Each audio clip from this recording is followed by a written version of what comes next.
Welcome to Southern Sudan Diversity. My name is Tito. Well, good afternoon, everybody. Thank you for joining us. I was very pleased today to have the honor of welcoming Governor-elect Wes Moore to the State House. We had a really, I think, productive personal conversation, one-on-one.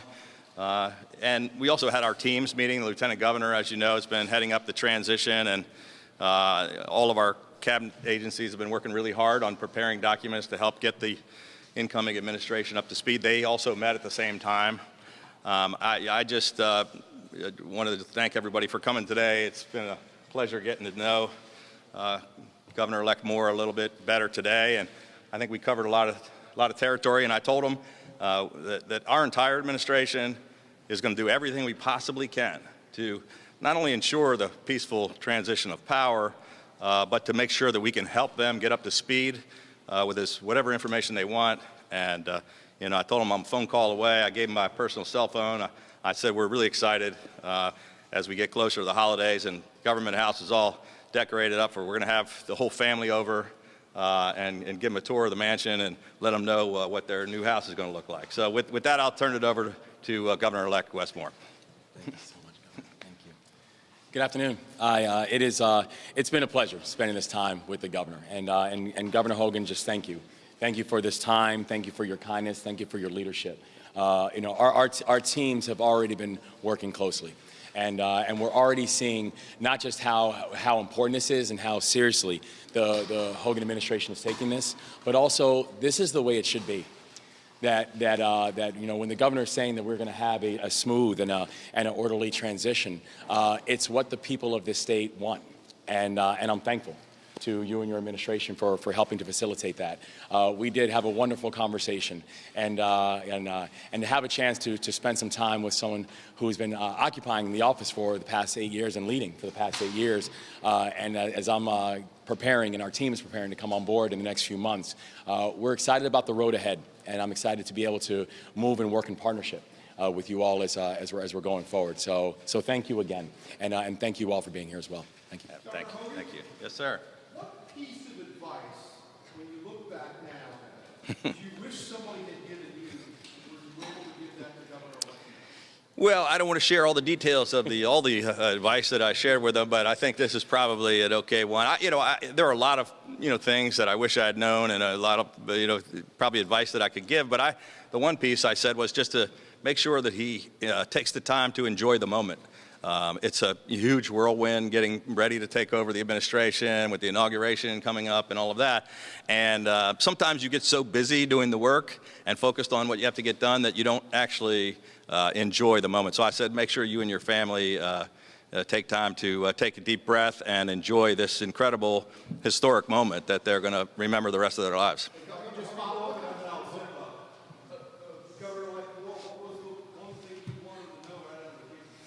Well, I think, there are a lot of the details of the governance piece that we went into.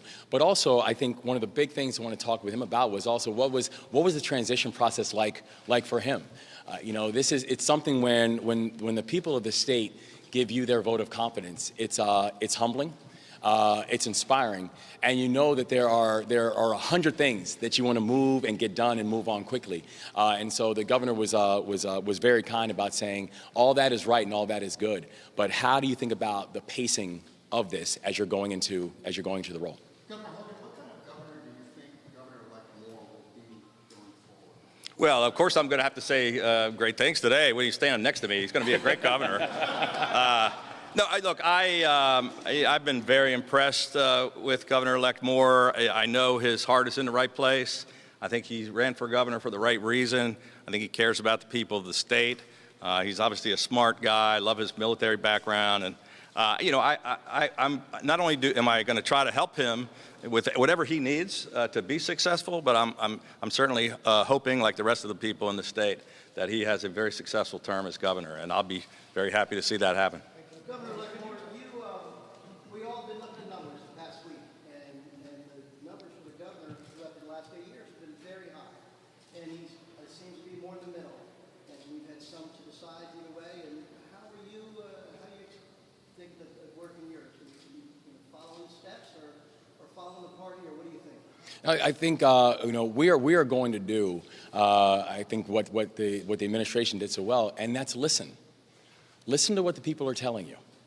Right? I said during the campaign trail that when people ask what were some of the things you learned in politics, I said politics in many ways it's kind of like an open book test, right? The people are going to give you the answers, but you've got to listen. And so the things that we are going to focus on, as we've said during the campaign trail, about how we are going to continue to ensure that people that people have a right to feel safe in their own neighborhoods and in their own communities, that that we're going to invest in a 21st century education system, all the things we talked about. It's not because it sounds good, right? It's because we're going to listen. And I think that becomes a really important component to governing and being able to to move accordingly with the people's will.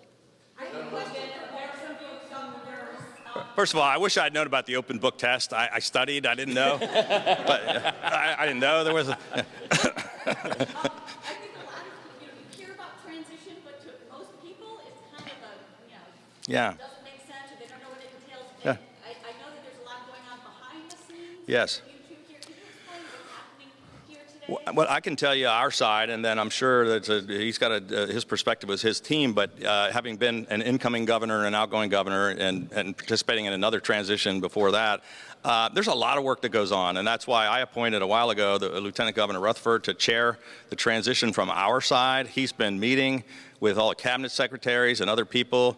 We've prepared very thorough and detailed briefing books on every single agency, which we've turned over to the incoming administration here today. And but so we're prepared to. There's a lot to know. It's a $50 billion budget and 60,000 employees and lots of moving parts. I don't want the new governor to have to figure that out. We want to give him every bit of assistance we can. And I know what it's like drinking from a fire hose on his end too, trying to get up to speed because I've been there.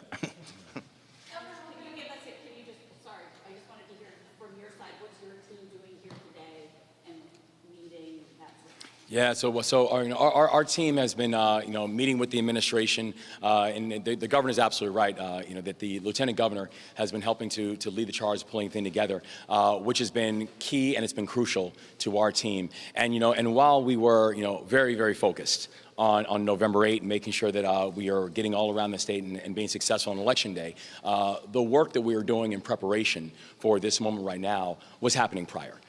Because it's imperative for us that we are making sure that we're not just honoring the commitments that we made to the people of the state to be prepared and ready to go by Inauguration Day, but there's a seriousness and a soberness into this work, and so our teams are very much working into the details about what does it mean to prepare for the next step. And I just have one follow-up. I'm sorry, it's on the same topic. At a time when our nation is so polarized and there's so much negativity, do you hope, or do you think the two of you standing here today may be setting the tone going forward? Do you believe you might be leading by example? I think that's a really important question, and I think he and I talked about this earlier. In this age of divisiveness and dysfunction and so much anger back and forth and people challenging the peaceful transition of power. I mean, right down the hall here was the very first peaceful transition of power when George Washington resigned his command of the Continental Forces. And, I think this really is important. This is the way it always used to be, but it's not happening today. And so we actually discussed that, how important this is, that everybody sees that we might be different parties, we might have different philosophies or things we want to accomplish, but we're both committed to making sure that the government continues to function and that we work together as closely as possible.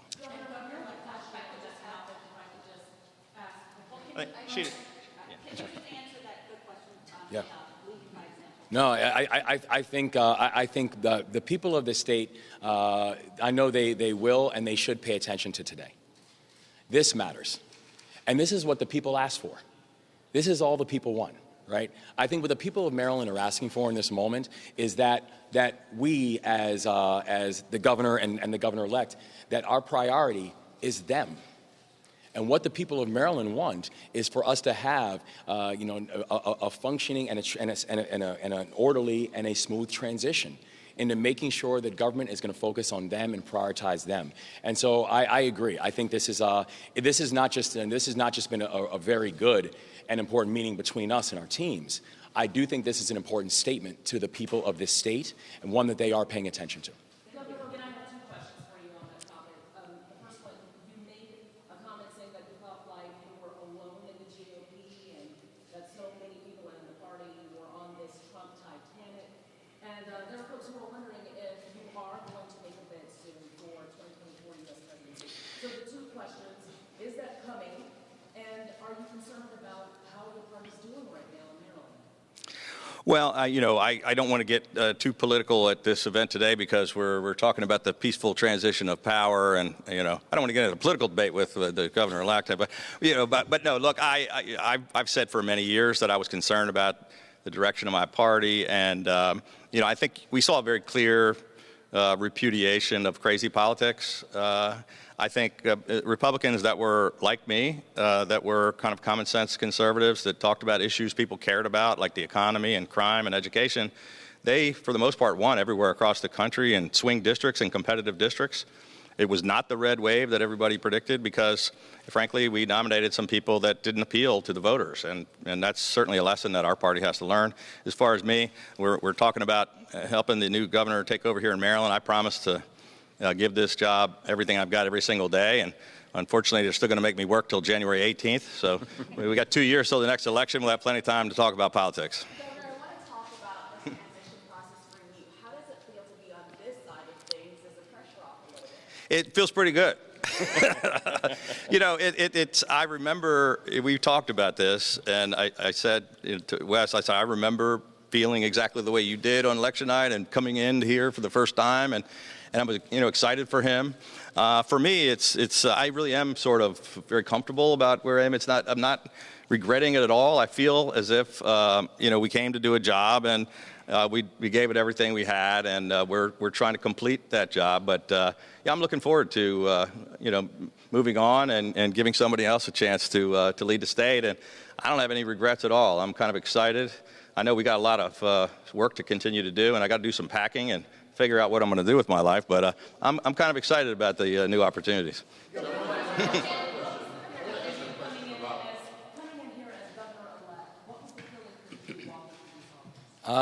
Excitement. For the past year and a half, we've been, I've been unemployed. And I'm going to find out what that's like soon.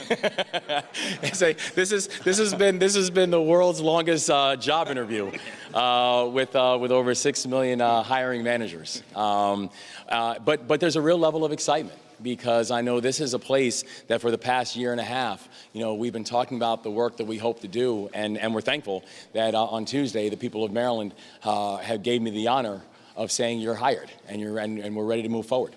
And so there's a real level of humility that I walked into the building today, but also just a real level of gratefulness and excitement about what we're going to be able to do going forward.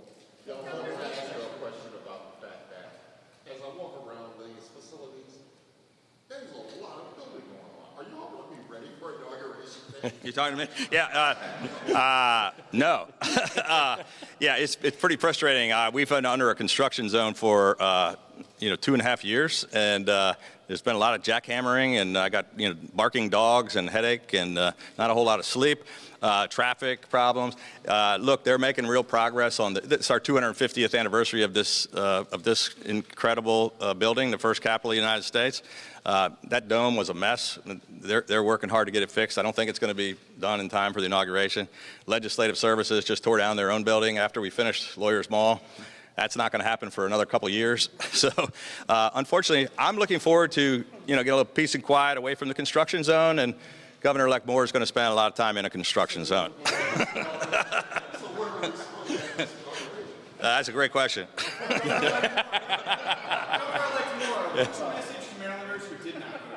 My message to all Marylanders is that I'm ready to get to work, and I'm excited to be your governor. Whether or not I earned your support during the general election or not, I plan on going to earn it. And for those who I'm thankful that they voted for me, I plan on keeping your support. Spend just an extra moment on politics. Locally in the state,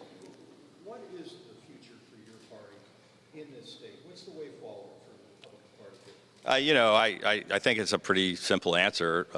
We've been really successful with our brand of politics, and I was able to win the bluest state in America, a state that, President Biden won by 33 points. I was able to run 45 points ahead of President Trump. I don't think the Republican Party in Maryland has much of a future by doubling down on failure and by moving in a wacky direction that has a message that does not appeal to swing voters and traditional Republicans and independents and discerning Democrats. They're just not going to be successful in the future. So I think they have some soul searching to do as a state party, but also at the national party about what direction our party takes in the future if we want to ever get back to winning elections again instead of losing elections. Governor Hogan, in that same vein, several of your endorsed candidates here in Maryland were not successful. Barry Glassman, Morgan, Ambrose. Can you talk a little bit more about that? And also, who did you vote for governor? Almost all Republicans lost in Maryland, as they almost always do, because it's more than 2-to-1 Democrat to Republican. But we had some great candidates that I endorsed and I supported that I thought would have been great. I think some of them ran very good campaigns. We also elected some kind of, people that didn't have any message that appealed to anyone, and they lost for good reason. And who did you vote for? I think that's why they have the secret ballot. You get to go. I don't really, I went in there, I voted for somebody, but I don't have to tell you guys who it was. Love it. It's important that you meet with the outgoing governor, but you are going to be working very closely with Senate President Ferguson and Speaker Johnson. Could you tell us what your relationship with them is, and are they necessarily expected to be on board with that when you are? Yeah, I think the relationship that I have with them is strong. I was thankful that I received the support even early in the primary from the Speaker of the House and also from the Senate President. And I think it's because they know that we're going to have a strong partnership, that there will be things that we're going to move fast on, that it won't necessarily be an agreement on everything, but they always know that in me they're going to have a partner inside of this work.